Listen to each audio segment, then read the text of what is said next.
Kwabasekorinte bokuqala isahluko sesikhombisa soqala ukufunda evesini lokuqala. Maqondana nalokho enaloba ngakho, kuhle kumuntu ukuba angamthinti owesifazane, kepha ngenxa yobufebe akube yilowo nalowo abe nowakhe umfazi, nalowo wesifazane abe neyakhe indoda. Indoda ayinike umfazi okumfaneleyo, nomfazi enze njalo endodeni. Umfazi kanamandla phezu kowakhe umzimba, kodwa indoda enawo. Kanjalo nayo indoda ayinamandla phezu kowayo umzimba, kodwa ngumfazi onawo. Ningagodlelani, kepha kube ngowesikhathi ngokuvumelana ukuba nithole ithuba lokukhuleka, nibuye nibe ndawonye, ukuze uSathane angayiyengi ngokungazibambi kwenu. Lokho ngikusho ngemvume, angikusho ngomyalo. Nokho ngithanda ukuba abantu bonke babe njengami, kepha yilowo nalowo unesakhe isiphiwo somusa esivela kuNkulunkulu, omunye kanje omunye kanje. Kepha ngithi kwabangaganiwe nabafelokazi, kuhle kubona uma behlala njengami. Kepha uma bengenakuzibamba, mabaganane, ngokuba kuhle ukuganana kunokusha. Kepha abaganeneyo ngiyabayala, kungemina kodwa iNkosi, ukuthi umfazi kangahlukane nendoda. Epha uma eke wahlukana nayo, kahlale engaganile, kumbe abuyisane nendoda yakhe. Ndoda ingamlahli umkayo. Kepha kwabanye kusho mina, akusho iNkosi, ukuthi uma umzalwane enomfazi ongakholwayo, yena-ke ivuma ukuhlala naye, angamlahli. Nomfazi uma enendoda engakholwayo, yona-ke ivuma ukuhlala naye, angayishiyi indoda. Ngokuba indoda engakholwayo ingcwelisiwe ngumfazi, nomfazi ongakholwayo ungcwelisiwe ngomzalwane. Uma kungenjalo, abatwana benu ngabe bangcolile, kepha kalokhu bangcwele. Kepha uma ongakholwayo ehlukana nomkakhe, makahlukane naye. Umzalwane noma umzwalanekazi kaboshiwe kokunjalo. Kepha uNkulunkulu unibizile nibe nokuthula. Ngokuba wena mfazi, wazi ngani ukuthi ungeyisindise indoda yakho na? Nawe ndoda, wazi ngani ukuthi ungemsindise umkakho na? Kuphela nje ukuba yilowo nalowo ahambe njengokuba iNkosi imabele, kube yilowo njengokuba uNkulunkulu embizile. Ngiyala kanjalo emabandleni onke. Ukhona obizwe esokile na? Kangabi njengongasokile.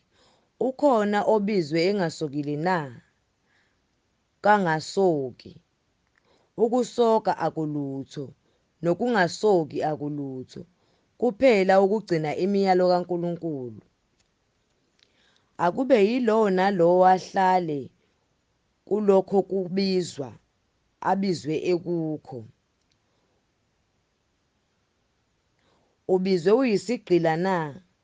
Ungakhathazeki ngalokho, kepha uma kwenzeka ukuba ukhululwe, kukhethe lokho. Ngokuba owabizelwa eNkosini eyisigqila ungokhululekile weNkosi, ngokunjalo owabizwa ekhululekile uyisigqila sikaKristu. Nithengiwe ngenani elikhulu, ningabi izigqila zabantu. Bazalwane, akube yilowo nalowo ahlale noNkulunkulu kulokhu abizwe ekukho. Kepha maqondana nezintombi anginamiyalo yenkosi, kepha nginitshela ukubona kwami njengothembekileyo ngokuhawukelwa yinkosi. Ngakho-ke ngithi kuhle lokhu ngenxa yokubandezeka okukhona ukuba umuntu abe njengalokhu enjalo. Uboshelwe kumfazi na? Ungafuni ukukhululeka.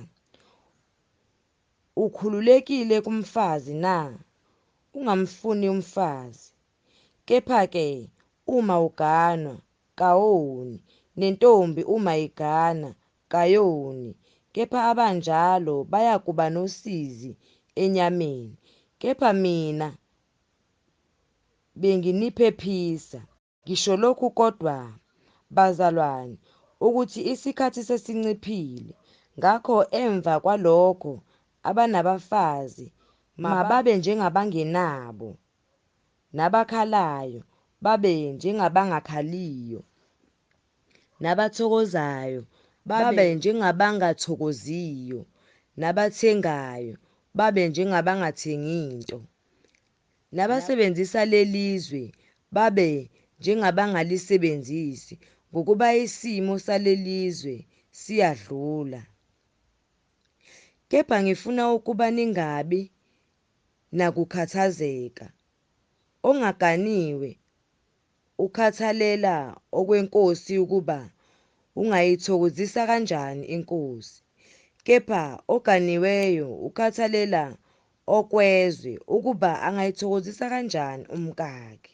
Wahlukene phakathi noganile oyintombi ukhathalela okwenkosi ukuze abe ngcwele emzimbeni nasemoyeni.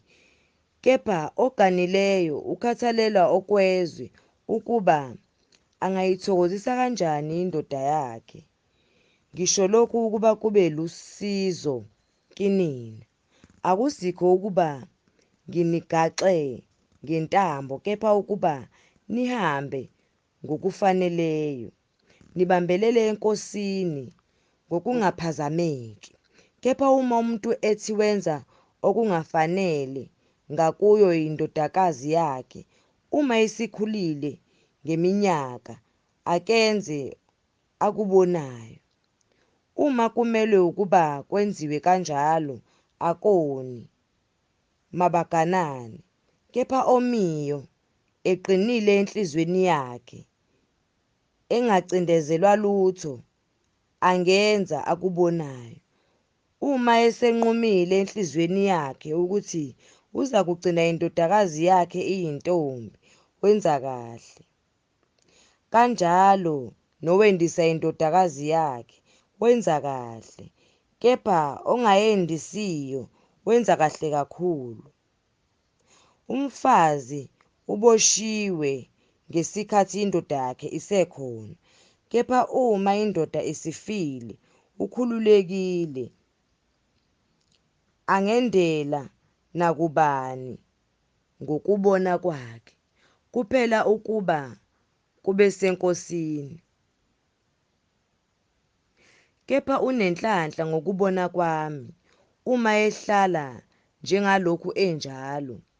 Ngithi nami nginomoya kaNkulunkulu. Kwabasekorinte bokuqala isahluko 8 soqala ufunda evesini lokuqala. Maqondana nokuhlatshelwa izithombe siyazi ukuthi sonke sinokwazi. Ukwazi kuyakhukhumeza, kepha uthando luyakha.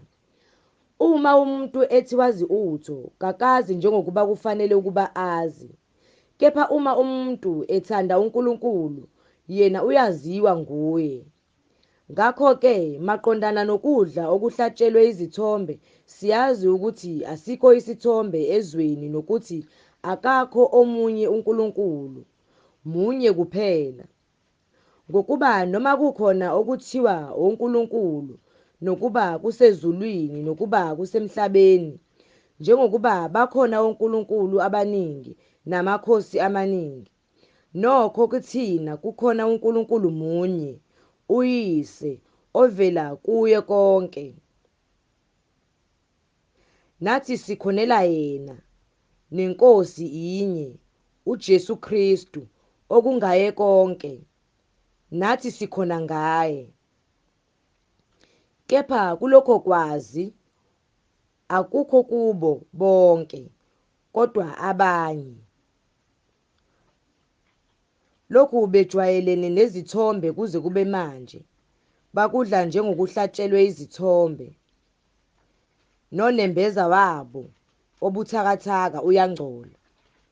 Kepha ukudla akusisondezi kuNkulunkulu, ngokuba noma singadli asilahlekelwa lutho, noma sidla asizuzi lutho.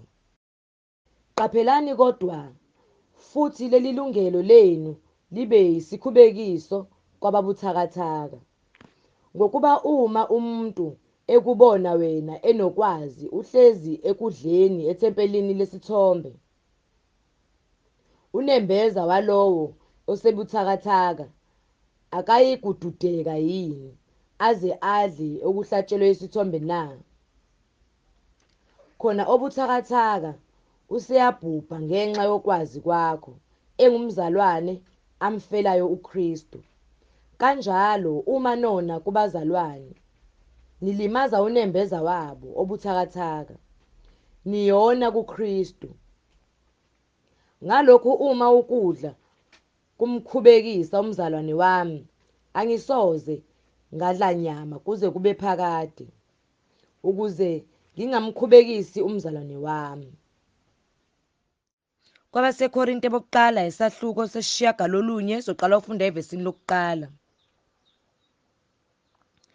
Angikhululekile na? Angisiye umpostoli na? Angimbonanga uJesu inkosi yethu na?